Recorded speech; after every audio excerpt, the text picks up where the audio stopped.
Greetings, and bienvenue, Minneku. Happy New Year. Tonight, we usher in 2021 with a collection of the best Greentexts of 2020 on X. You may have heard some of these stories before, but now they all are in one place. For your viewing pleasure, please use the chapters feature to navigate around stories that you heard. I hope that you are ready for a year of Greentexts and a few surprises. I don't even give a fuck if you believe me. This sounds unreal, more like a dream I had, and nobody else believes me, but you guys are more trained in occult bullshit, so what the fuck? Be me. 19. Visiting my grandfather in North Michigan. A bit of backstory about Gramps. Grandpa lives in a cabin like a pioneer. I never really knew him too well. Only saw him once every few years. All I really know about him is back in the 70s he was a numb.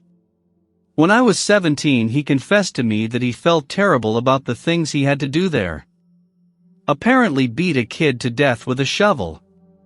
After that, I kind of avoided him. Too freaked out to talk to him, especially since he was clearly unstable. Old guilt caught up with him. Now, he knows he's nearing the end of his life. Liver problems. Refuses medication. Invited me over since I'm his last living relative, and he wants to spend time with me before he passes. At first I was hesitant, but I decided this is what my father would have wanted. After about 3 hours of driving I get to his cabin. Nice place. Looks like it's made of Lincoln logs. He's waiting outside on his cabin porch. Smoking a pipe and a rocking chain. Looks straight out of a cartoon, suspenders and all. Looks exhausted. Dark circles under his saggy eyes. He gets up and gives me a bear hug. He's trying to hug me as hard as he can, but he's clearly weak. We hug for a few minutes, mostly because I find it too awkward to break away. I remind myself that even though I only remember him for a few years, he's known me most of his life. Halfway through he starts kind of breathing heavy on me. Sniffles. Realize he's been crying silently. Eventually he breaks away. Red-eyed. Come inside, Anon. Okay, Pa. Come inside to a very cozy cabin. It is getting cold, especially in Michigan, so he has the fire going. He has running water, gas stove, and 2 beds. One of them is very new in quality. I think he bought it just for me. When I get over the initial off-puttingness of his behavior, I begin to care for him. I kind of remember my grandfather, if that makes sense. The bond of family becomes newly important.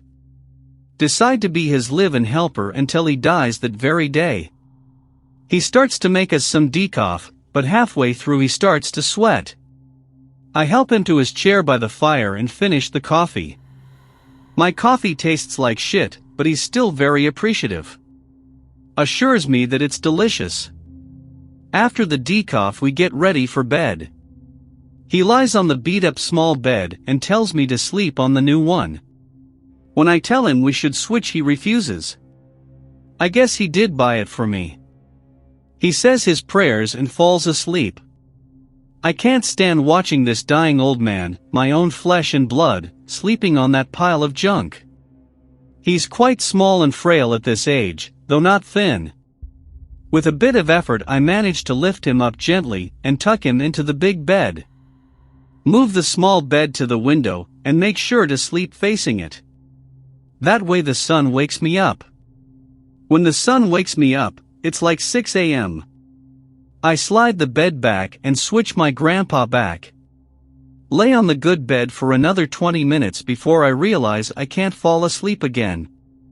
All that lifting woke me up. Decide to just prepare breakfast and pack his pipe for him. Go to an outhouse near his cabin because flushing might wake him up. When I'm done I step outside. Notice something behind his cabin. It seems to be a gate holding 6 black horses. They're shackled in these massive metal chains. Each horse has a huge metal ring around their necks. They're all chained together and all to the ground. Since it's like 6 a.m. and the forest is dark, they look creepy as hell. I thought it might have been a trick of the light, but their faces looked fucked up. Pick related is a horse skull.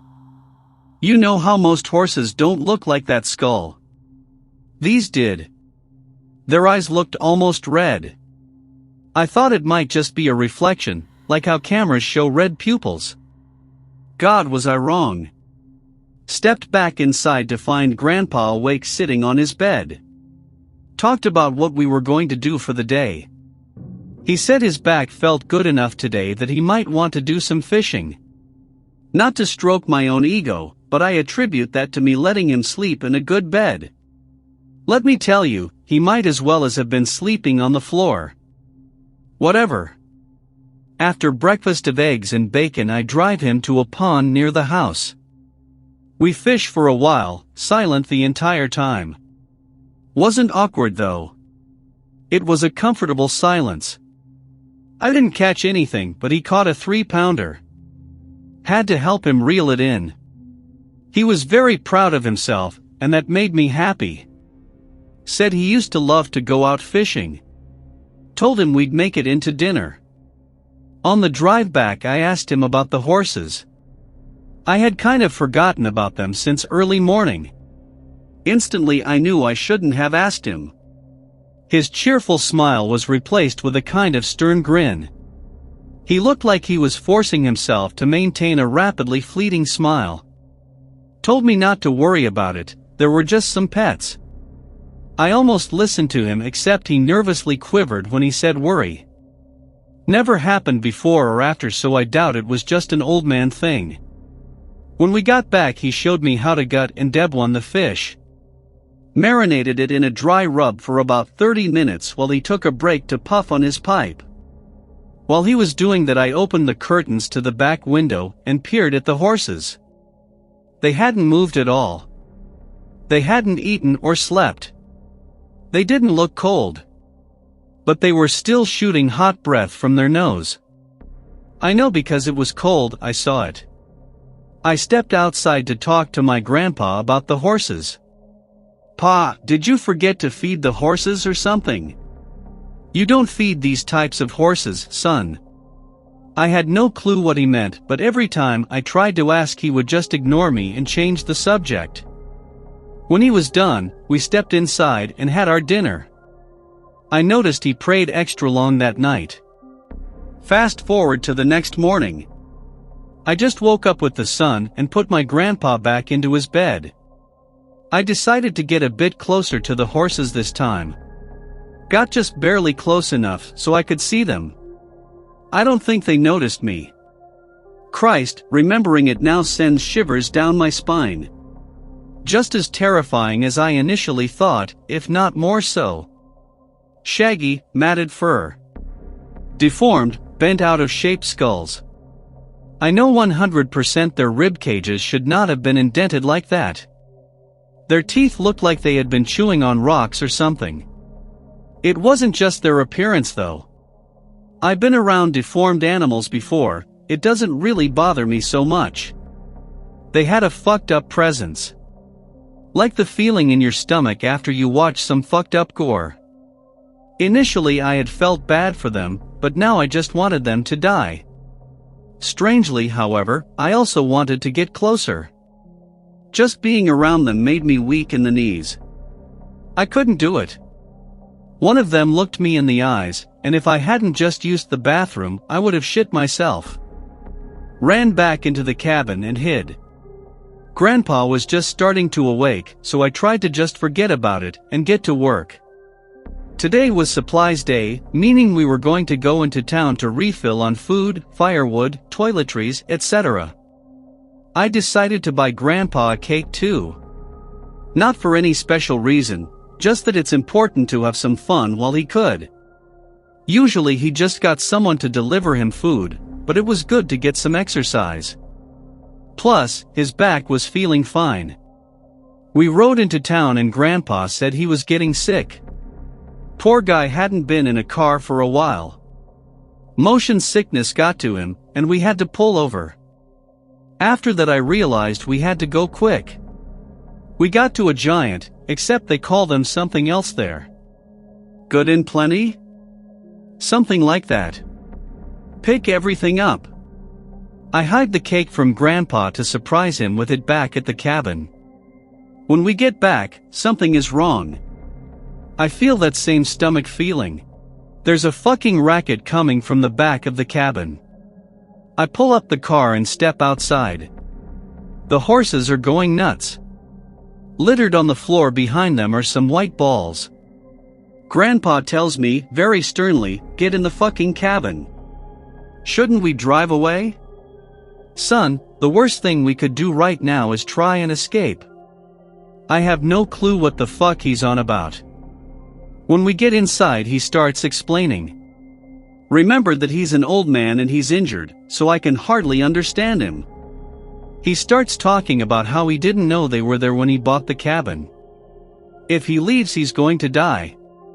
They must have eaten something. From what I can piece together, if you feed them they get stronger. And they can lure things in better? Once one of them got a bite, they got enough strength to lure in more and more. The most we can do is hope they run out of things to eat. Snap. A loud fucking crack, like a whip, snaps through the air. Grandpa goes silent. What the fuck was that, Pa? He stares at me, kind of empty-like. Looking back at it, he was accepting his death. One of them broke the chains. What the fuck, what the fuck, what the fuck? Pa looks at me with a kind of pain in his eyes. Behind you. I whip around, facing the building. You're a good kid, Sonny. Lose consciousness in a second. I come to with the sun beaming on my face. Wake up in a pile of my own blood.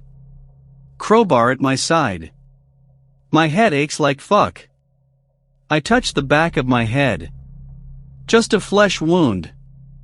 I pick myself up and try not to vomit. Fail. I sit down and try to come to. Everything aches. I'm freezing. Wait. Why am I freezing? The right wall of the cabin is full of holes. Looks like someone threw boulders through there. What the fuck? Where's Grandpa? No fucking sign of him. In fact, no sign of anything. I open the door and step outside. Check behind. The gates have been trampled. The chains are broken. I get closer. Those white things were crushed up rabbits. The horses half chewed them and spit them out. Start to piece everything together. Promptly vomit again. Long story short. I walked back to the cabin and picked up a few things. I picked up my grandpa's pipe and his bluegrass tobacco. Found a golden cross that he kept hidden in his cabinet. Drove home without stopping. Next day I called a delivery boy and asked him to deliver to the house so I could see if I dreamed the whole thing. He told me the house was burned down. Guys, I have no idea what the fuck happened that day. I'm sitting here and smoking his pipe. Honestly, it's the only proof I have that any of this happened. My therapist can't explain it since I have physical evidence. My priest can't explain it since there's no records of demon horses or anything as far as we know. My friends tell me I am full of shit. I don't know who else to turn to, guys. Help me. Be me. 14 at the time. Pretty fit at the time because I did cross country in high school, but nothing special. On a scout hike. Going down to bottom of Grand Canyon and spending a few days on the Havasu Res. Group kind of naturally splits into the slow guys and the faster guys. Normally I'd be with the fast guys, but my friend is a fat fuck, so I linger back with him in the slow group. I'm kind of a rock nerd, so I like looking at the geology formations. Other bonus of the slow group is that I can wait behind for a bit to look at things and then catch up pretty fast. Most of the stone is in horizontal layers, but I see a stripe that twists from horizontal to vertical like a LNX graph. Little bit of cliff climbing in the narrows, but no biggie. Tell fat friend I'll catch up, I want to go look at some weird rocks. He accepts my orders. As I get close to the stripe I can see that it's andesite, which is weird because igneous rocks don't make sense in the GC. Super curious now. Spend about 30 minutes or so pathfinding my way up to a flat spot so I can look at the stripe. As I'm working my way up a little cliff face, like 15 feet, 20 tops, I see a little flower growing in a crevice. Super weird little flower, it has green petals. Haven't seen anything like it since. Autism compels me to poke it. Petals are under tension or something, when I touch it it's like hitting a mousetrap, whole thing kind of explodes and there's a lot of pollen. Immediately hit with just mind-numbing fear. Shit myself. Piss myself. Don't even care, have no idea why I'm so terrified, but it's just this immediate reaction. Climb down low enough I can jump down without getting hurt and start running to catch up with others. Sprint back to group. There's some sort of feedback loop where the fear only goes down if I can sprint as fast as I can, slowing down makes it come back. I feel like I can't stop running. I know it's tearing my body up, it hurts so bad to keep going, and I get this foamy spit all around my mouth, but it is so terrifying to slow down that I keep going. Slow group sees me coming up to them like a bat out of hell, they are trying to ask me what's up but I blitz past them way too fast. Make it to the fast group, they are trying to ask me why I'm going like this but I can't slow down, it's too scary. Scoutmaster, thank God, is bigger and stronger than me, grabs me as I run. Apparently I fought like an animal, kept trying to bite him while screaming that I have to get away before it arrives. He's a former wrestler so he just got me into a headlock until I passed out and then they tied me up. They sent a fast guy back to the slow group to tell them what's up but they didn't know what to do. It's too hard to transport me when I'm fighting and there's no signal that deep in the canyon, if you're fucked you're just super fucked. The only option is to send someone into the Havasupai tribe down there and have them medvac you out. Their decision is to send someone to the tribe to get a horse that can carry me, then use that to get me close enough for the medvac. Scoutmaster has them watch me while he goes down to the tribe. It takes probably an hour or so but the fear fades and I have no idea what the hell happened. They are not even mad at me, they are just baffled at what scared me out of my mind like that, and all I can talk about is the rock and the flower. When they see that I'm not going to run off again they untie me and let me wash off in the river, get a change of clothes. I've definitely got Asperger's, but I've never had a tard out moment with them, they are mostly used to me just being kind of clinical and robotic so it's a really weird vibe for them. To be honest, it's weird for me too, I've never lost control like that before or since. Eventually the Scoutmaster got back with a horse but it was decided I didn't need a medevac out. Used the horse to get down the canyon because I was destroyed from that panic run, I must have ran 6 miles in 30 minutes. I could barely stand. Spend the rest of the trip down there just taking it easy, trying to get recovered enough to walk back out, really didn't want to use horse medevac again. I'll be honest guys, if I hadn't stuck to the trail, and if the Scoutmaster hadn't been there, I think I literally would have run myself to death. It took a super long time for the fear to wear off when I was basically held down, and even then, with the amount of running that I'd done I was basically crippled for the next 2 days. I could barely get out of the canyon by myself. I asked the tribe about the flower and they said they'd never heard of anything like it. Whenever I hear stories about someone being found 30 miles off course from their hike at the top of a mountain or something I think about that weird little flower and wonder about how many people survive that little ball of doom. Also sorry for talking about rocks so much. I just like them. Good afternoon, /x/. I grew up in New England living in a haunted house. Pick semi-related. People always questioned it until they stayed over and realized odd shit would happen. After my dad died, we sold the house, and now someone else lives there. I hope they have a better time with it. When I was a child, I remember being scared of the hallway my room was in. I had fasted weapons and remember attacking the air. I used to cry I couldn't sleep due to the light coming out of the door appearing on the wall in my childhood room before I took my older brother's room. I quickly moved to my older brother's room when he left for college. We moved to Florida when I was 8 as my dad's work took him down there and lived there until I was 12. When we moved back, nothing really happened. Until we were visiting Florida when I was 16 for Christmas, and the pipes burst as the house lost power during a really bad blizzard. We were out of the house 8 months as the property was cleaned and parts completely rebuilt from the studs. It was after that time that shit got really bad and stayed that way. I never thought of the pre-move to Florida stuff until after we moved back in. It was August, a few weeks before we had to go back to school. We had lived out of a hotel room for the past 8 months. Once we got the all clear, my mom, younger brother, and I decided to camp out at the newly finished house. We had no furniture yet as it was all destroyed. That night I remember having a sleeping bag in my redone room. First the crickets/frogs outside felt so loud despite being indoors. My brother woke me up and told me he couldn't sleep. Then we started hearing walking about on the upstairs floor where my mom was. We figured she couldn't sleep too, went to check by my mom was asleep in the living room. Oh fuck. Was someone in the house? We wake her up to let her know, she listens. No more footsteps. Anon, stop being scared. Go back to bed. Younger bro Anon, set up your bag in his room. Nothing happens after. Then it got worse. Come home from school a few weeks later. Mom is freaked out. Ask what's going on.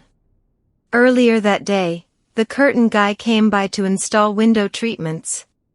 During the install he interrupts my mom to ask, do you have a dog upstairs? She answers no, asks why. Guy says he hears running around and banging. They go to living room where he was drilling, all of a sudden there's a thrashing. Guy says going to lunch and just left. Service called to notify someone would be back another day to finish install. We joke that maybe a ghost is upstairs. Then we hear what sounds like something big falling onto the floor. We run upstairs to my parents' bedroom. My dad's work shoes are in the middle of the floor. He is ex-military. He was one of the neatest people I ever knew. We wonder, did they maybe fall from something? But there's nothing to fall from and he always stores his shoes on a shoe tree in the closet. At that moment, we hear what sounds like glass clinking, think 2 wine glasses cheers, in his office. We go inside, it's ice cold in there despite it being early September. We both go early to get my brother from school. What then followed for the few years of high school I had left were similar situations. Often my brother and I would hear walking and running upstairs. You could hear people talking despite us living in an isolated cul-de-sac in a forested area. Things would just go missing, with them reappearing days later right out in the open. Like I would drop a pen, and it would roll under my desk. I would look and nothing there only for it to show up on the kitchen table a week later. The house doors would also lock themselves. We lived in a low-crime area so we never locked the doors. Yet sometimes we would come home to find the doors and windows all locked. I would often have to wait for my mom to come home if I left my keys inside. Some really bad moments included. One time my brother and I were in the basement. It was the type where half of it faced the ground due to the house being built on a slope. We would often see things walk by the windows. One night while my parents were out and I was babysitting my brother and his friend, we heard people screaming upstairs like they were arguing with each other. When we went up there, again cold as ice and deathly quiet, when we went back downstairs, we heard a door slam. The house was new, too, built in the 1960s. We found out the entire area used to be a farmstead in the 1600s, before being abandoned and only resettled in the early 1900s. I moved to Miami for school, far away from there, and lived there for 6 years. My parents and brothers would occasionally bring up more happenings of the like, including objects flying across the room, lights turning on when they were out, and strange smells like cigar smoke. No one in my family smoked. After I finished college, my parents divorced and my dad then contracted cancer. I moved in with my dad and my fiancé from Florida to help care for him in his final years, and that's when it got the worst. Some of the prior incidents that happened when I was at school would happen when my parents fought, and my dad dying and divorced led to more negativity that egged it on. After we moved in, the above stuff continued to happen. My wife especially started to hate it as she felt I am always being watched, feeling all the time. It reminded me of when my friends would come over post pipes and reported the same thing. Some more memorable moments include Christmas time one year, I was decorating the tree. Dad was upstairs, drunk, and listening to basketball on the TV. Wife mentions that I should check on him. He was in bad shape at that point. I go to walk into the stairway area leading upstairs, when she hears a loud bang. She finds me on the floor, knocked out but nothing showing why. I wake up a moment, saying something about it being too dark, except the house had lights on. Shouting. We would often hear the arguing noises I would hear when I was in HS. One night it was so bad it woke us up. My dad was over at his GF's house, but we didn't know. It sounded like two people in a vicious fight, bumping things and screaming. We go upstairs, everything is fine. We then hear running downstairs, something we would never hear as that usually only happened upstairs. We go down there, all the televisions are on, it's 2 a.m. We both went and slept in the car for the night. Basement continued. The basement mentioned above was finished, so we had a home theater down there. I always liked the basement as the stuff had never happened down there, except seeing figures outside. One night we hear a commotion outside in the backyard which goes about 20 acres back into heavy woods. It's winter, so usually the woods are incredibly still and quiet. We had friends over, including one who was an Eagle Scout. He points a campfire out in the trees. My wife has a bad feeling about this. We decide to check it out in case it's a homeless guy out there. We had cell phones. We go out there and the fire disappears. We can't find it. My Eagle Scout friend is freaked out. We run through the snow back to the house. All the house lights are on and doors are locked. My dad was at a bar getting drunk. He died of alcoholism later, and my friend remarked this shit was why he hated going to my house. Playing with the cat. We had a cat. My parents weren't big on pets when I was a kid, and I would often tease him. This included running my finger around on the floor to get his hunter mind set up.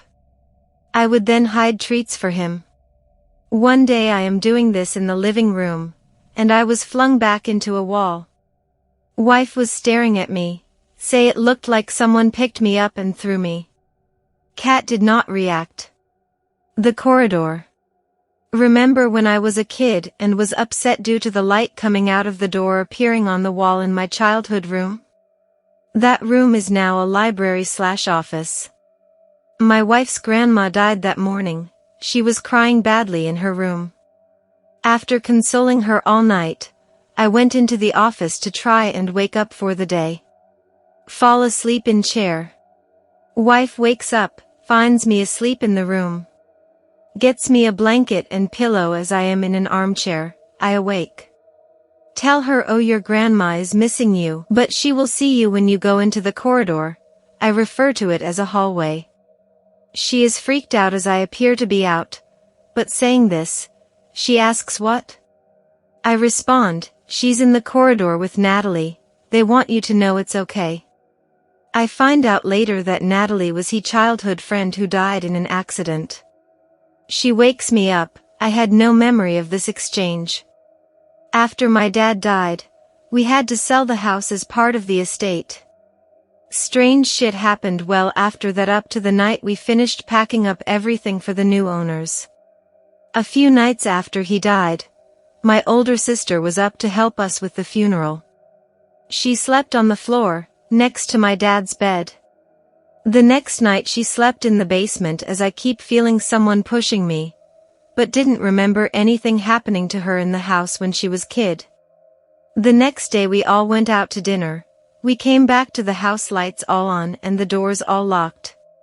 Sister then remembers it happening before I was born, but only once. After that my wife and I lived in the house for a few more months to get everything packed up while we searched for a buyer. Often we would at night hear my dad talking on the telephone, being able to pick out phrases and names. Tape recordings would just be silent. A new noise started happening alongside the walking/running, where it would sound like a wooden chair being skidded/pushed across the hardwood floors, which would always precede other noises/talking. My dad's car horn would honk sometimes out of nowhere.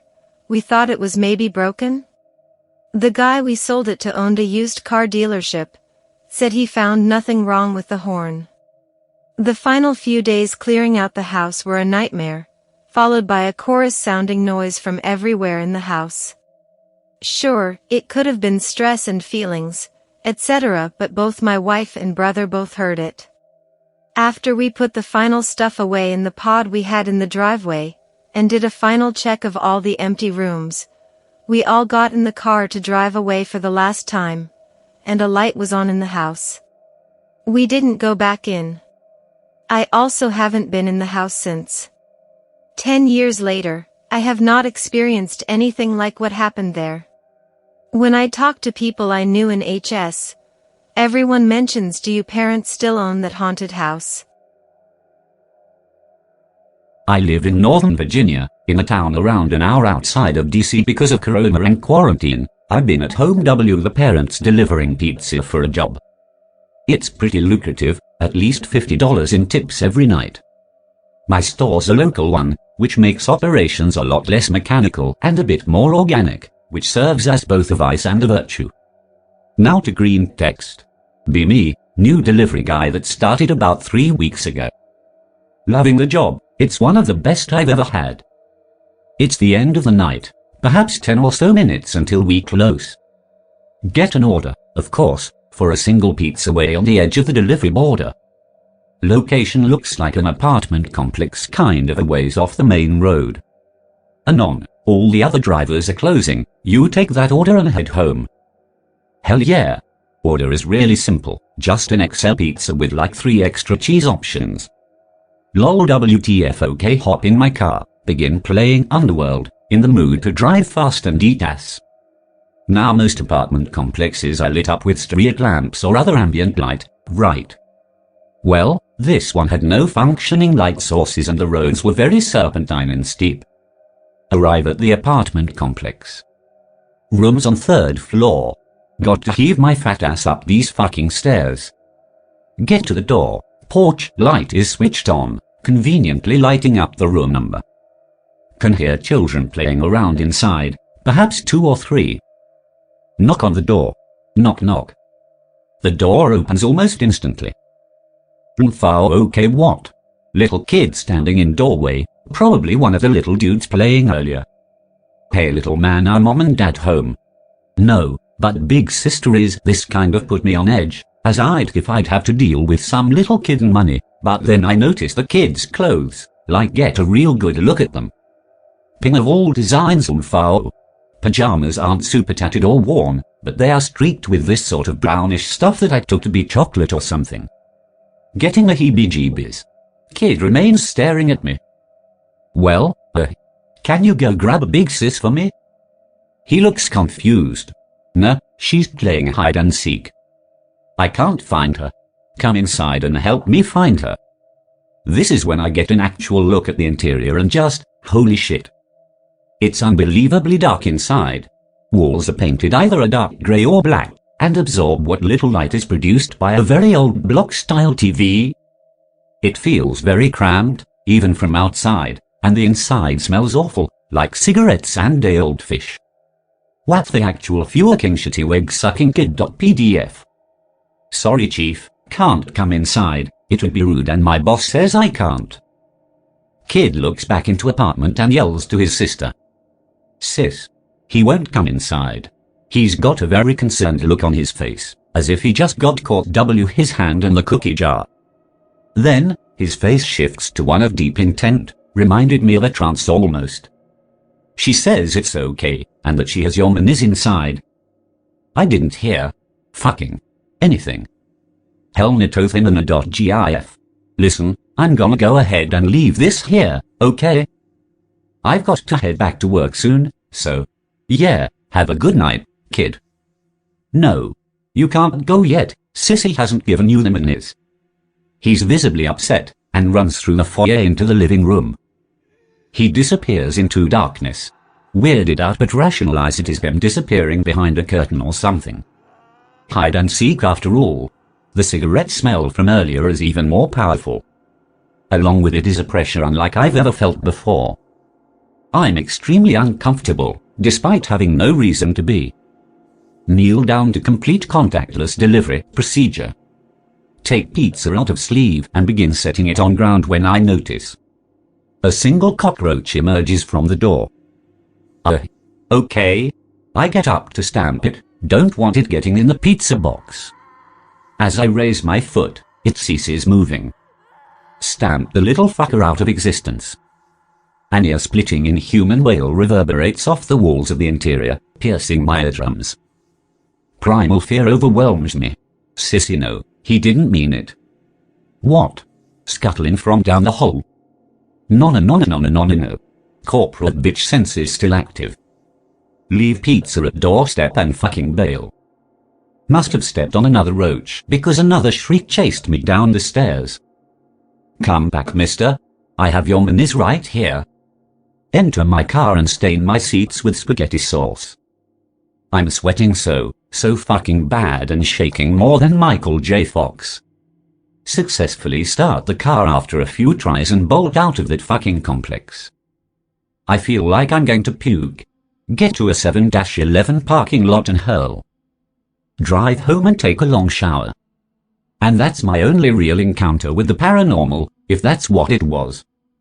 I can honestly say I never saw anything or had anything touch me, but I can promise I will never be delivering within 5 miles of that apartment. Hell, frankly, I may even quit my job. I never want to risk getting sent near there again. OK/X/. I know these Native American cryptid stories are played out to hell and back, but I have one to share from a few months ago. This is my first time telling anyone about it and also my first time doing one of these, so bear with me. Be me. 18th birthday. Grandparents own 50 acres of forest around an hour and a half away, in between the mountainous and Piedmont regions of NC. Decide for my birthday to go camping out with some of my friends. There's a total of 6 of us including me. Let's call them Dave, John, Lisa, Andrew, and Sam. Around a half-mile off of the main road there's a decently sized cabin. Okay, I'm going to drop the green text thing from here on out, as it'll be easier for me to explain this way.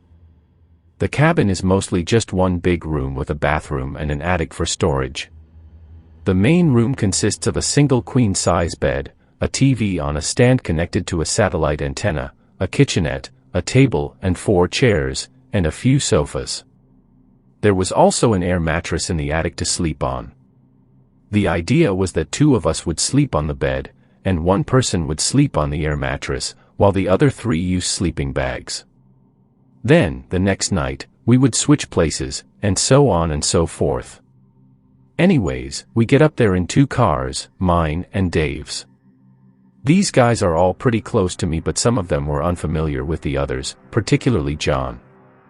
John was a coworker of mine and no one else knew him at all. At first, it was kind of awkward, but as the night went on, we started drinking and everyone began having a good time. Even though the cabin had a fully equipped kitchenette, we had made a fire and were cooking hot dogs and s'mores on it. Shit didn't start getting weird until about 11 p.m., give or take.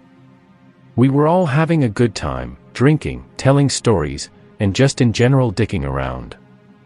One of my buddies, Sam, said something along the lines of, "Aw, man, I need to piss," and walked off to a tree a ways away to do so. I didn't notice it at the time, but John later told me that at this point he started getting really unnerved out of nowhere. After about 2 minutes of Sam being gone, a weird smell kind of rolled over into the area we were in. It smelled like burning rubber mixed with dried blood and a penny. I noticed it, but I don't think anyone else other than John really noticed it at this point, as it was really just a whiff. After another almost 5 minutes, Sam had finally come back from his piss. He seemed a little off somehow, but I didn't catch on that something was really off until later. Over the course of around 10 or 15 minutes, the smell progressively got worse to the point where everyone had noticed it, and John suddenly stood up and said, "I think we should go inside, now." We all filed into the cabin, and then someone, I can't remember who, asked John why the fuck did we need to come in for. John's mother or grandmother, I can't remember exactly, was a Native American. John was really into the culture at the time and had visited some of his relatives off west various times. He started to explain to us that something might be fucking with us and that we should be really careful. All of us, at this point, wholeheartedly believed he was fucking with us. I mean, at this point all that had happened was a weird smell, right? That was when I realized something, and my stomach sank to my feet. There were only 5 of us in there. Right then, we heard a knock on the door, followed by, "Hey, what happened?" I ended up walking off a little too far and got lost, and when I come back, the fire's out and y'all are all inside. Keep in mind it had been maybe a minute since when stood up and got inside, and the fire was going fairly hard at that point. We let him in, and then I asked him, "What are you talking about? You were sitting right next to me out there."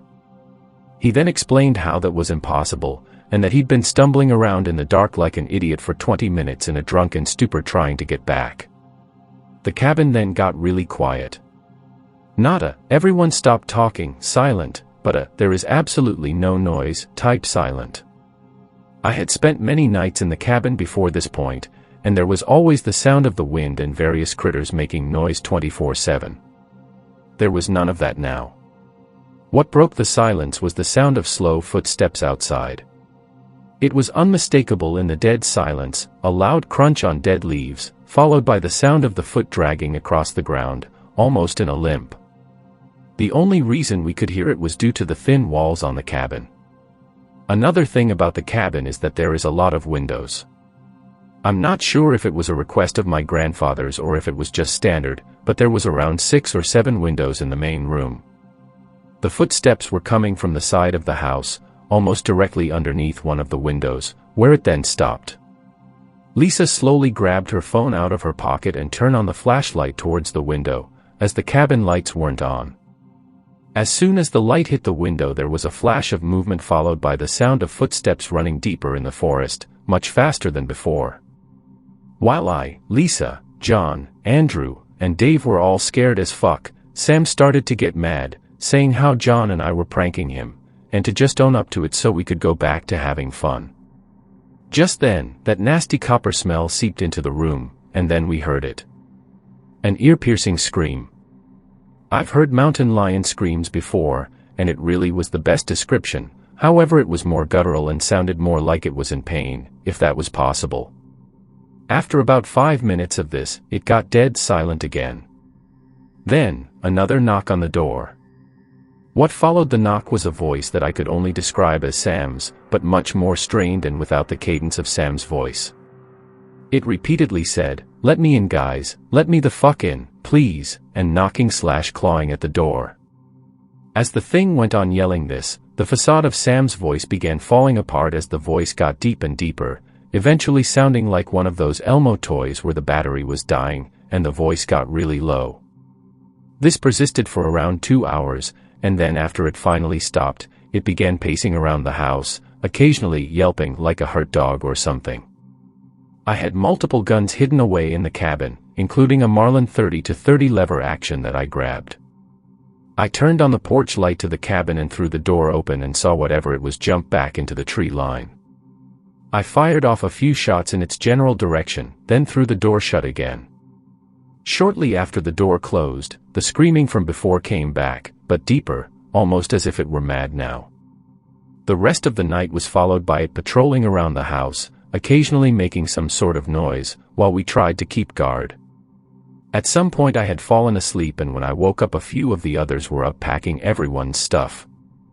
The sun was now up. It was around 7:30 a.m. or so. Shortly after, we left the house and began walking back to the cars, as we had parked a few hundred yards away due to the path being too thin. As we were walking back, we kept hearing movement off in the woods on both sides, and eventually we broke off into a sprint, and it followed. I turned around at one point and got a pretty clear glimpse of it before it threw itself into the wood line. It was probably a foot taller than me while hunched over, so around 7.5 feet tall. It had patches of fur on it in irregular pattern, with the rest of it looking like rotted skin. Its arms were way longer than they should have been and ended in long, slender fingers, and its head looked almost like a mix between a deer and a wolf. We managed to reach our cars and go the fuck out of Dodge. None of us have talked to each other about it since it happened, with the exception of me and John. He explained all of the skinwalker stuff to me, and we are supposed to go back to spread some sort of ashes or something around the cabin and do some other things toward the thing off. I have been hunting in and camping out in that land since I was a small child, and I've never experienced something like that. The only thing I can think of that was different was that there had never been more than 4 people down there at once, and we had never partied or stayed up that late. I don't know if that thing was always there and I just never bothered it before, or if it had moved in. If you guys have any suggestions as to what to do, I'm all ears. First time green texting, felt I had to get this off my back to let at least someone hear it. Be me 2 years ago. Parents own cabin in northern Saskatchewan. Yes, I am Northern Canada cook, fuck off. Decide I want to spend time by myself up there. Parents agree because they want me out of their attic. Been really into X past little while, so I found the idea of being by myself and isolated with whatever is out there in northern forest oddly comforting. Drive up there late November, stocked up on food to last a few months. Leave my phone at home since I only use it for internet related stuff. Cabin has electricity and a dish, no internet, but all my media are offline anyway. Bring rifle as well for hunting. Cabin has basic rectangular layout with an extension added on when my sister and I were born, to add extra room for us on vacations there. Mostly made out of wood except for tin roof on extension. Unpack my shit and chill when I show up. Cabin is really close to the tree line, very small clearing it was built on. Others would find this claustrophobic, I find it comforting. Like I said, oddly relaxed when it comes to the vaguely threatening like X. First night I chill and listen to the sounds of animals as I fall asleep, no TV, just relaxing and settling into my new environment. Hear cow moose off in distance, pretty chill. First day, get all my winter clothes on and head out into the woods. Stay close by the trees where the snow is mildly easier to walk through. I don't go out by any major clearings because snow's too deep. Reminded of all the times I walked through these woods as a kid with family. Decide to get out further and travel in parts I never went before. Parents would never tell us where we could and couldn't go, just never got around to it when I was younger. Hear that cow moose off again in the distance. Hell yeah, maybe I can get up close and have a good look at it. Moose are kind of dangerous up here since they are not familiar with people, but I figure I could climb a tree if it charges for some reason. Walk to where the call is coming from. Sound doesn't get any louder, but I figure that it must be walking away from me. Can't find any moose tracks, so I decide it's too far away to even chase after. Only like 7 hours of daylight at this time of year or something, so I start walking back. This is not the kind of place you want to get lost in. Once back home, start to think about the whole thing. Consider myself paranoid, cook dinner and go to bed. Things went on quietly for the next few weeks. Found a rotting bull moose with all the skin on its head chewed off, explain it away as maggots or other small animals. Tried to go hunting for deer and anything else but could never find tracks despite all the calls I heard at night, mostly female for some reason. Always tell myself they must just be out further than I usually venture. One day go out and actually manage to snag a small buck. Fuckyear.png. Never shot one by myself before, so I have no idea how to take care of the meat. Decide I'd leave it till tomorrow and butcher it when I wake up. Go full retard mode and leave it hanging outside as to not stink up the cabin. Next day go out and there are fucking bites taken out of it. Godfuckingdemit.jpg. Some animal got to it first and mangled the poor bastard. Really went at it on the head for some reason, all the skin was chewed off. Couldn't recognize the bite marks but decided to stop walking out so far into the woods. Start to wonder how I got a male buck if all the calls I heard were female. I know what calls mean what, and these were more long drawn out indicating female. Paranoia sets in since I get anxious about random bullshit. Quickly make myself forget about it since I promised myself I'd stay for the full few months and not go home early. Next night can't sleep because of anxious thoughts. Insomnia.gif. Begin to hear a very slight noise. It was a very quiet night, so I would be able to hear something outside if anything was there. Sound is almost rhythmic but I can't make out what it is. Eventually it gets louder as if the sound itself is frustrated. Realize something must be making it. Sit up and listen to what has now become an audible scratching noise like something being scraped over wood. Sound travels all the way across the cabin, past where I'm sleeping in the extension and all the way around again. The second time it passes the extension it stops right where I am sitting in the bed for just a moment and then continues. This goes on for a few minutes then stops. Pass out from exhaustion. The next day I have to convince myself what happened wasn't a dream. Begin to form an idea in my mind of some intelligent animal. It can't just be a coincidence. In the middle of the day I build up the courage, go outside and see what happened. Scratches in the snow-covered walls, not enough to wreck the wood but enough to see a pattern of scratches that were more than a few feet above the ground as if something did them purposefully. This wasn't just some dumb animal. Finally decide to take a look at my door. The scratches were serious on the wooden door as if someone with gigantic fingernails spent hours scraping at it. Tripping balls on fear at this point. Whatever it was intelligent enough to tell the door was the way in but predatory enough to use circling as an intimidation tactic. Come to the logical conclusion that whatever this was it must have been the same thing that mauled my fucking buck.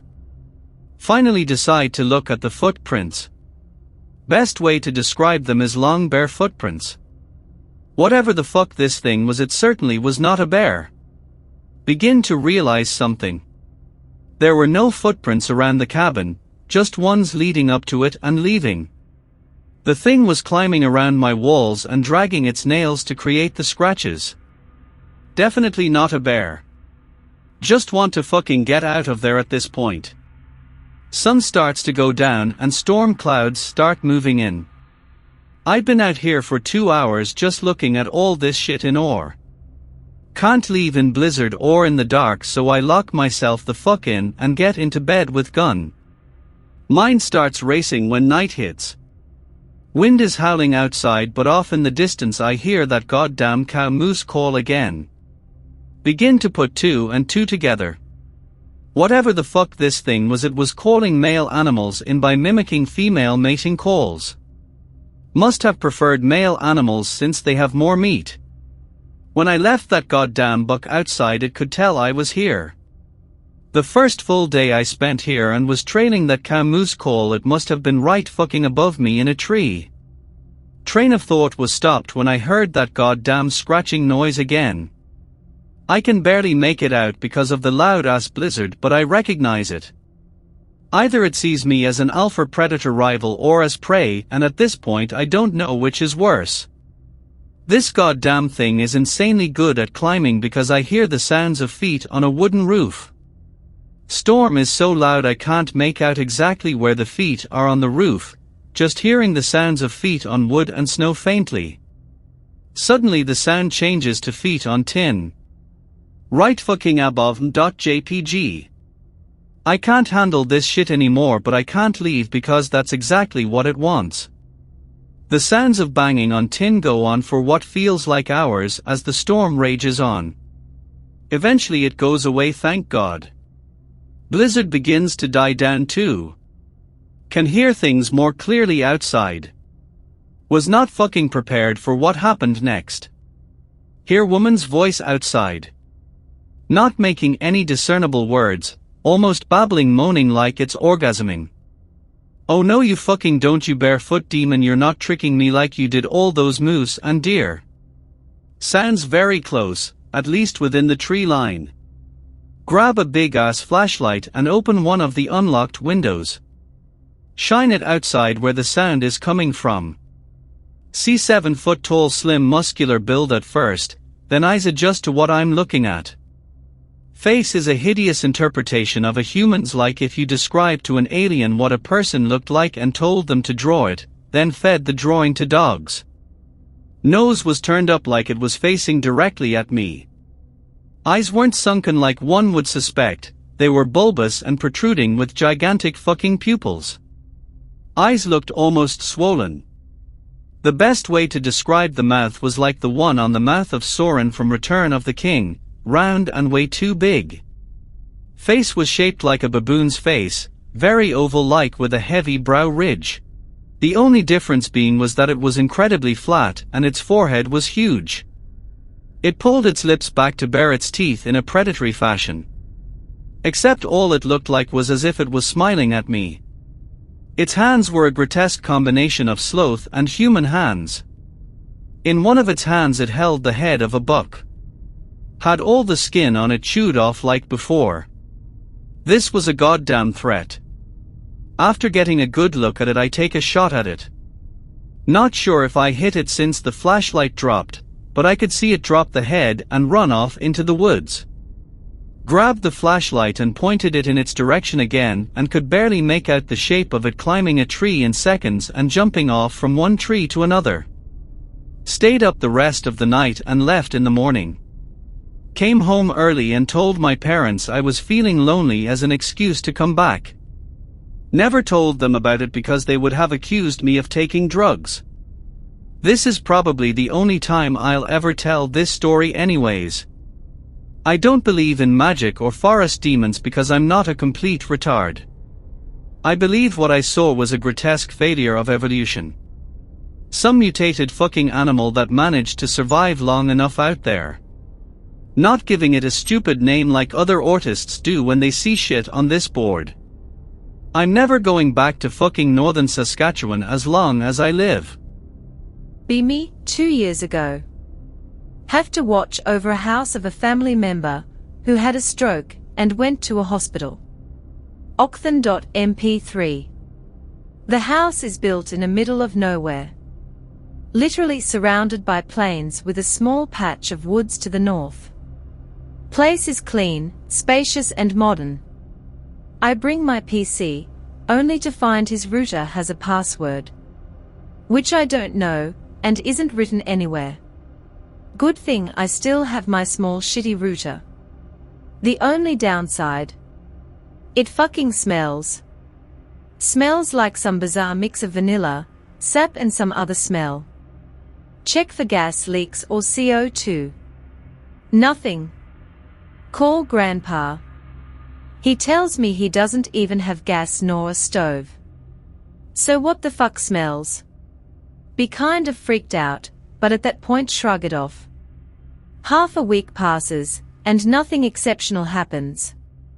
Take a couple walks on the grounds, only find a couple molehills and a piece of deer shit. But I notice that the smell is stronger during morning or evening. Whatever. Saturday comes, so I go out to the village to get bread and some other stuff. Buy all I need. Notice an information board about the region's history. Read that there are legends of a gate to hell, stone circles built by giants, called stolems here, and an old Protestant church said to have a stone scratched by the devil on it. Cool. Go back and notice that there is something on the doorstep. It's a wooden symbol looking like pickerel. Some teen friend from the village is messing with me, I guess. Either that or I'm fucked. Let's go with the former. Throw this thing in the trash. Go through my day, only to notice the smell is gone, even though the sun is setting. Take a walk around and go back 20 minutes later. Decide to watch some TV. Around 12 p.m. go to sleep. This is where it gets weird. In the dream I'm inside the house, except I know something is coming. I walk through the rooms until I reach the living room.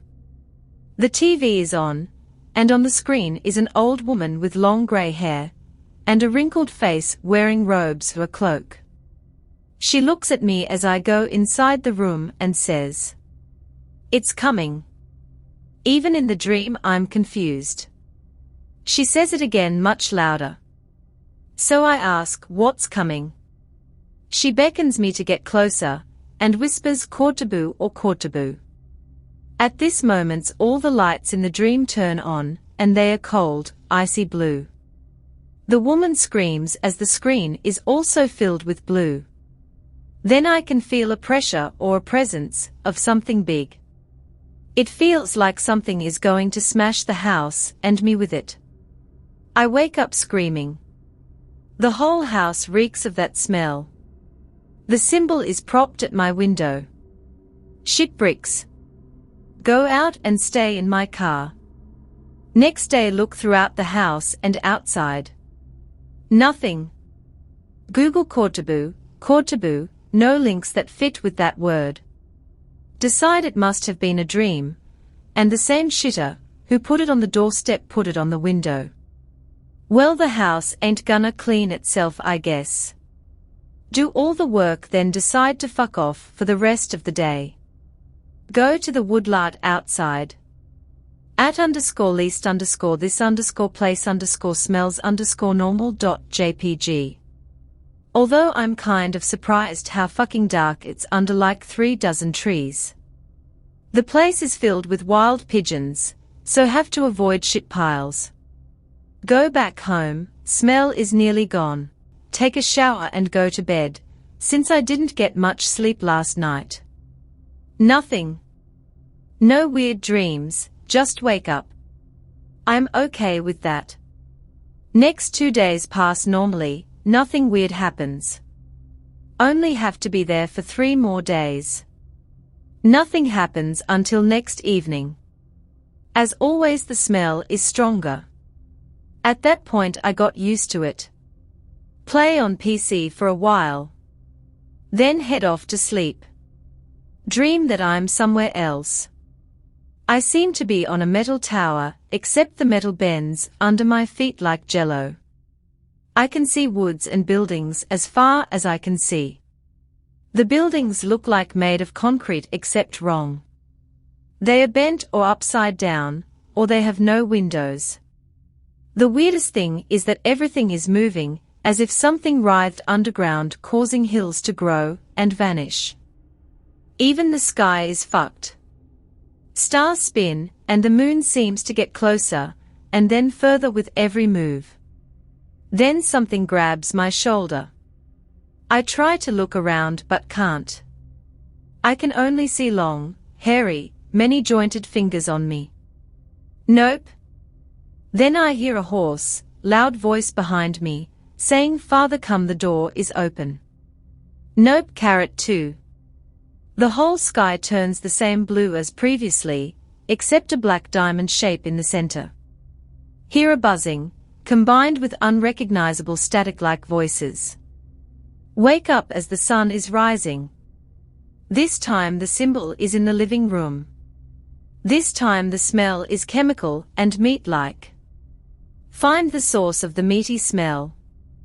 There is a small pile of dead pigeons across from the door under the tree. Freak the fuck. Call grandparents, they tell me to call the police. I oblige. Policemen come, get weirded out, shrug. Say it must be some fucked up kids doing pranks. Oh okay.png. Leave as soon as I can. Last year here, that the family member who owned that place, sold it like month later, and moved into a bigger city. Never told anyone why. Before my grandfather died, I convinced him to tell me a bunch of different stories about his time as an American soldier in Vietnam. Quite a few of them are paranormal, out of the ordinary, so I thought that I should share them with Bex. If you have any knowledge about the Vietnamese paranormal stuff, please share, as I have a limited understanding of the subject. Also, wartime paranormal story thread, I guess. First, a little bit of context. Be my grandfather. Drafted, sent to Nam. Infantryman, private. On top of this, my grandfather is really short. Like 5'4" short. Gets assigned as a tunnel rat. Disarm explosives and booby traps above ground. Fight through and destroy Viet Cong tunnels below ground. Well, fuck, may as well shoot me right now. Another guy in his platoon, half Hispanic, is short, not as short as him, but still short. His name is Daniel and is assigned as a tunnel rat with my grandfather. Together they go on amazing subterranean adventures. JK, some of the shit they saw was, according to my grandfather, horrifying and mind-boggling. Story #1. Sent to clear out and destroy the tunnels.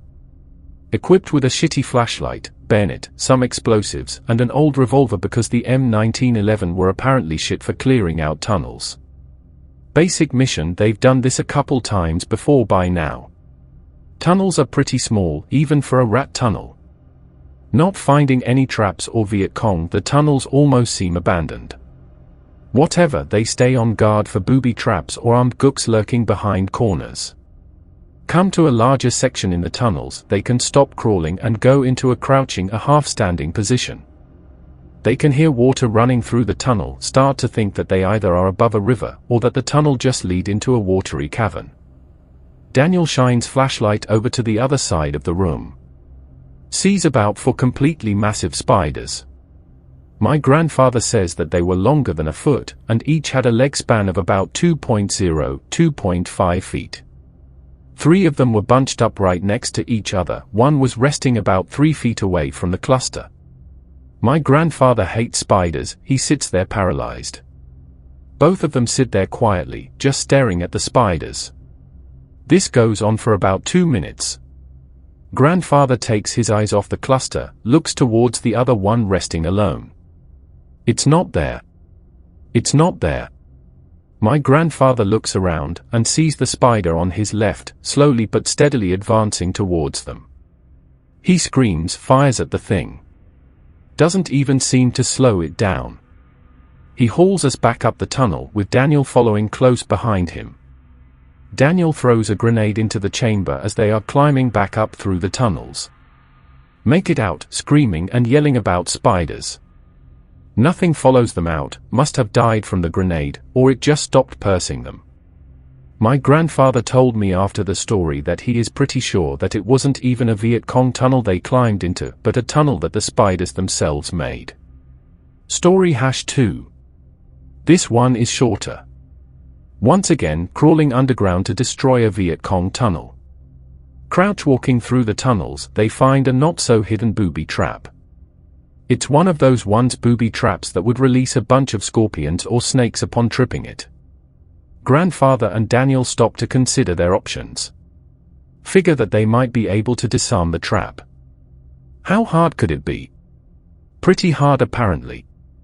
This one was very complex for some reason. Not sure how to disarm the trap without releasing poisonous death animals. They decide to just blow the fucker up, hope that the tunnel doesn't collapse. Marika.png. Back up a good bit, lob a grenade over in the general direction. Wait. Collateral damage. Trap is gone, continue forward. As they get to where the former trap was, they notice another tunnel, exposed by the grenade. Out of the new tunnel comes a 5-foot-long centipede, which barrels right past them and down deeper into the tunnels. Fuck_this.jpg. Not wanting another incident like with the spiders, they plant their charges and haul us out of the tunnel. They make it out of the tunnels shaken, but no worse for wear. Pic related is the first thing Google gave me when I typed in Vietnam centipede. Story #3. This one actually doesn't involve my grandfather directly, but is about some of the stories that he heard from other guys while over there. At the beginning of the war, my grandfather was talking to a bunch of guys from a different company. They tell him about how they saw a bunch of wild apes in the jungles. Bullshit, there are no apes in Vietnam. As the war goes on, more and more guys claim to have seen these apes. Oh fuck. They called them rock apes as they threw rocks at the soldiers they encountered. Apparently they were coated in red hair and were normally about 5 feet tall. Grandfather still isn't convinced. Thinks that they are either making shit up or are mistaken. A bunch of guys get really defensive. Say that they were awoken in the middle of the night by screams and hollers while being pelted by rocks. When they went out to investigate, they were ambushed by the things. Apparently the apes were extremely strong and managed to kill 2 different soldiers. Still managed to fend them off. Grandfather still doesn't really believe the guy, which was odd because he saw a lot of weird shit too. Grandfather says that he also heard stories about giant snakes in the jungles. Story #4. About halfway through the war. Orders to clear out some tunnels. Start crawling through. Start faintly hearing voices. Either gooks or running water. Keep working their way through the tunnels. Voices get louder and louder. Oh fuck, this isn't water. Realize that they are probably really close to a room full of gooks. Decide to ambush them, then blow up the tunnels. Pull out their revolvers and rush further down into the caves. Fall into a spacious room. Large white eyes all around them. Fuck, that's a lot of gooks. Raising his flashlight, he notices they are not Viet Cong. According to my grandfather, they were about 3 to 4 feet tall, lanky, white, and had big eyes and ears. They were each wearing a bunch of different clothes, some obviously from looted corpses, others were basically just wearing rags. They make a hissing sound at him and Daniel and start running deeper into the tunnels. Grandfather and Daniel are kind of awestruck and don't know what to do. Daniel keeps going on about Latin American folklore involving gnomes and shit. They eventually just climb out and report the tunnels as being abandoned. Story #5. This one actually doesn't involve tunnels. Day off, grandfather and others resting. A few of the other soldiers go down to a nearby river to cool off. About 30 minutes later, one soldier comes back screaming about how something in the river attacked one of them. Oh shit. They grab their rifles and a first aid kit and run down to the river. 3 soldiers are on the bank of the river, one is bleeding profusely and the other 2 are administering basic first aid. Grandfather says that something tore his left leg completely off. They look in the river, which is now red from blood. They see a giant serpent, eel-like creature swimming around. Yellowish and a long fins on its side. Said it looked like a massive Murray eel with fins. What the fuck is this thing? They fire on it, and it darts further down the river. They get the guy back to camp, but he dies of blood loss along the way. Story #6. Grandfather and Daniel about to dive into some more tunnels. About to go in when they hear a deafening roar come from the tunnel. Says it sounded like a fucking dragon. They are all stunned. Look at a nearby officer who just kind of shrugs and tells them to go in. Geez, thanks asshole. This tunnel is apparently worse than most. Filled with giant ants and spiders. Fucking spiders. Anyways, grandfather continues to crawl through. The roaring gets more frequent the further they crawl down.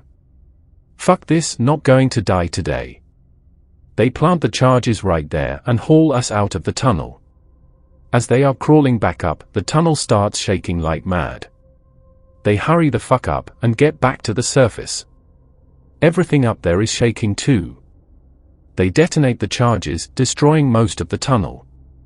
Roaring and shaking proceeds to stop. I might be a little longer on the next one. It's long and probably the weirdest and most unbelievable of the bunch. Story #7. Last paranormal story I have. Even I have a hard time believing this one at times, but my grandfather was almost certainly sincere when telling it. He was crying and absolutely racked with grief. This one is also a two-parter. Near the end of the war. Once again, clearing out tunnels. No creeper crawlies thus far. Crawling through, they realize that this tunnel leads into a cave of some sort. They explore the cave for a bit. They are about to head back up when they realize that there is a light coming from one of the passages in the cave. Not either of their lights. Oh shit. They grasp their revolvers and walk through the passage. My grandfather says that they walked into a well-lit room filled with brightly colored plant life that they couldn't recognize. The light was coming from an orb on the ceiling of the cave. Vividly colored birds flying around everywhere. What the actual fuck is this place? Him and Daniel explore a little. Among other things, he finds spiky red fruit the size of a watermelon and a bright yellow pool of water. Grandfather says it looked like he was in a fever dream. They head towards the back of the room. Find a stone altar. Blood is stained across the stone and there is a couple of knives and other tools lying about stone. Their curiosity turns into dread. They turn around to get the hell out of there. They stop. There are 5 reptilian-looking humanoids staring at them. Says they were about 5.5 feet tall, blackish green, and scaly. They all appear to be wearing robes of some sort. Without hesitating, my grandfather and Daniel fire upon the creatures. One goes down, another shrieks out in pain. The room gets extraordinarily bright, and my grandfather passes out. Grandfather wakes up, back in the main part of the cave. The passage him and Daniel went down is gone. Daniel is also lying next to him, but is barely breathing. My grandfather can only do so much for him down here and drags Daniel out of the cave and back up through the tunnels. He gets back out and hauls up Daniel. They grab him and send him off to get medical attention. After pulling Daniel out of the cave, grandfather remembers about what he saw in the cave. Says that his vision once again goes black, and that he can't even remember the next 2 days. According to the other guys in his platoon, my grandfather was in a state of shock. He apparently could barely speak, and stuttered a lot. Almost like he was shell-shocked or something. He was also sent to get medical attention. 2 days later, he mostly recovers. He goes back, asks the platoon about Daniel. Apparently he died shortly after being pulled out of the tunnels. Grandfather breaks down. Apparently the war was close to ending after that. He only delved into 2 more tunnels after that experience. He legitimately hated anything subterranean after that. He despised caving, insects and lizards, and even requested to be cremated so that he wouldn't be buried underground. I showed him a picture of a generic reptilian alien, pic-related, and he just about had a heart attack. He said that it just needed to be blacker, but that besides that it was pretty close. I don't have any more paranormal stories from my grandfather about the war. Feel free to share if you have your own. I hope that you enjoyed tonight's broadcast. If you enjoyed tonight's story, then please subscribe to the channel as more Greentexts will appear daily. A new broadcast will appear when the clock strikes midnight Central Time.